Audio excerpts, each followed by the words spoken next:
The number one killer of kids in America is injury. Richard heard this and said, what are we going to do about that? When the Childress Institute for Pediatric Trauma was launched in 2008, serious injury was killing more than 12,000 children in the United States each year, leaving hundreds of thousands more permanently disabled. As the number one cause of childhood death, more than all other causes combined, there was not one organization wholly dedicated to fighting the epidemic of pediatric trauma.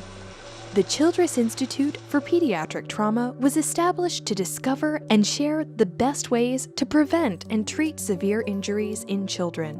90% of the people don't realize how trauma is overlooked. It's not a disease, it's not something that people can relate to. Trauma hits so many families. Everybody wants the best. They want people that are well qualified to help their child. Winning is a team effort. No one wins alone. It takes a team, and I think we have to assemble the right team.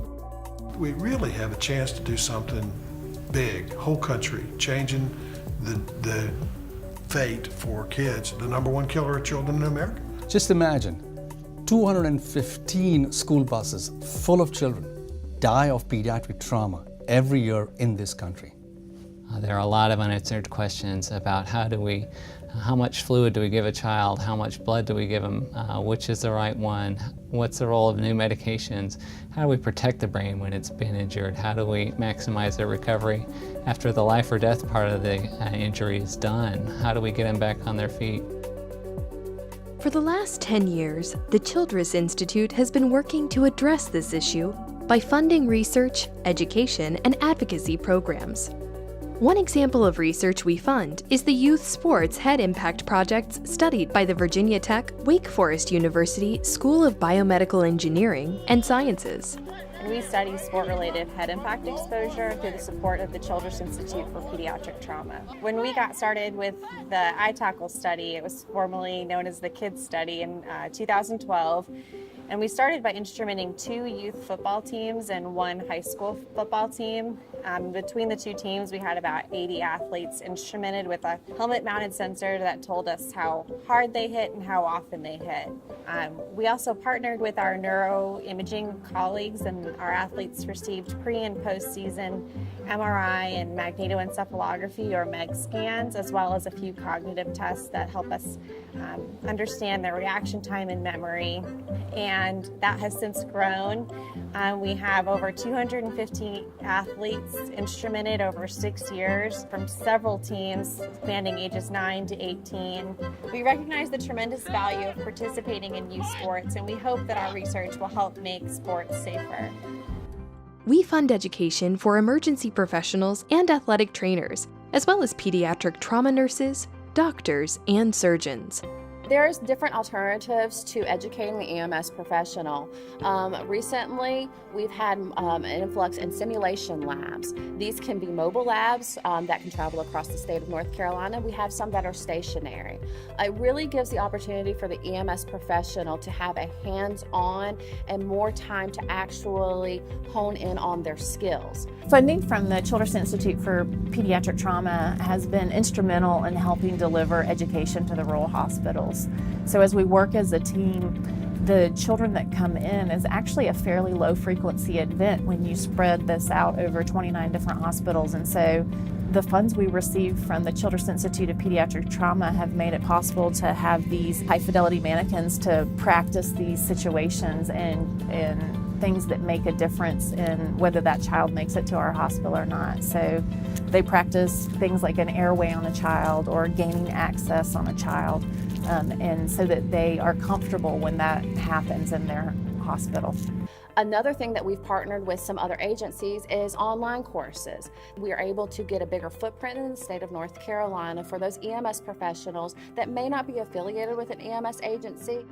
Realizing that pediatric trauma is a nationwide problem and Not unlike here in eastern North Carolina, there's so many rural areas that don't have proper treatment and care for pediatric trauma. I think the Childress Institute has been absolutely incredible in being able to literally reach nationwide and make an impact. And I think that's just a real tribute to the Institute and their ability to see needs not only here in North Carolina, but nationwide. We supported the launch of the Pediatric Trauma Caucus to raise awareness in Congress about the #1 killer of kids in the United States. I got involved in this issue of pediatric trauma before I had my son. And when I first got involved, I thought this was an important issue. But when I looked into my son's eyes, now that I'm a dad to a 2.5-year-old, this is not only something that's in my head, it's also in my heart.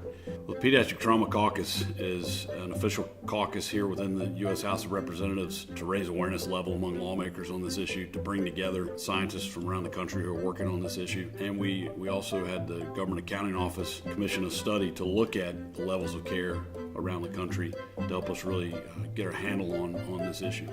If we can save one child, it's worth it. The Childress Institute can do it.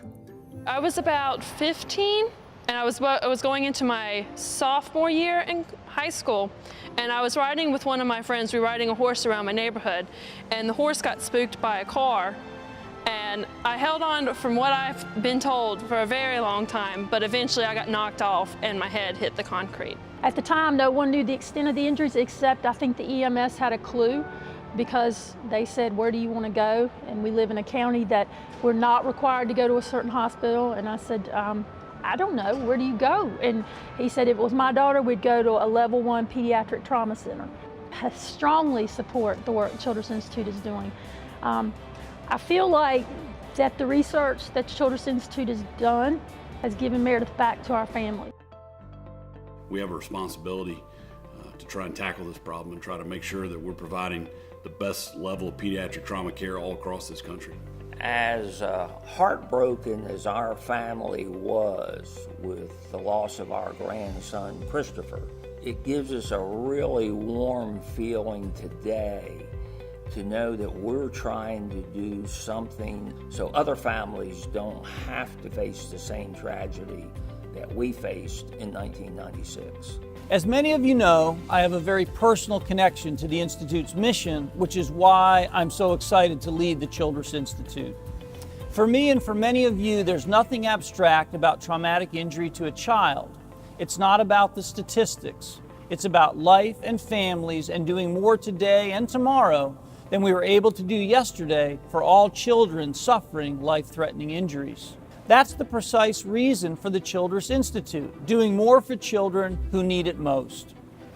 You might be shocked to hear that we're the only nonprofit organization bringing together a coalition of extraordinary partners to research, educate, and advocate on behalf of severely injured children. To achieve any ambitious goal, it takes a dedicated team of people working together with vision, faith, and perseverance. We know it is through extraordinary collaborations that we have made the world safer for kids and more responsive to their medical needs. This institute is doing vital, difficult work every day, and because of that, we're now recognized as a leader, which means our professional collaborations and footprint of impact are expanding. If anyone was considering making a major gift to the Childress Institute, I would simply say that I can't think of a better investment on the one hand, and an investment that would make a real difference in an area of medical care that is so badly needed. It's up to this institute to raise 100% of its budget from donors who value our mission. And thanks to the philanthropy of Richard and Judy Childress for the past decade, we have a solid foundation and a strong endowment. I love supporting the Childress Institute because once I learned of the deficiency in our medical system, I thought it was important to put some money behind that cause and bring it to the level that it needed to be. And I believe that the Childress Institute gets one of the best returns on investment that's possible because of the huge impact that they've had on so many injured children's lives. 10 years of the Childress Institute has a double meaning for me. A decade birthday for the Institute, and a decade of my life without my son Matthew, who died 10 years ago this August from a subdural hematoma sustained while playing his first high school varsity football game. Yes, it can happen just playing high school sports. We all know that accidents happen, and sometimes they happen to children, and sometimes these accidents are tragic. When you support the Childress Institute, you help the people who take care of those children have the very best knowledge, training, and resources to deliver the best care possible, the best outcomes. It's that simple and that important. So thank you for considering supporting the next decade of growth for the Childress Institute.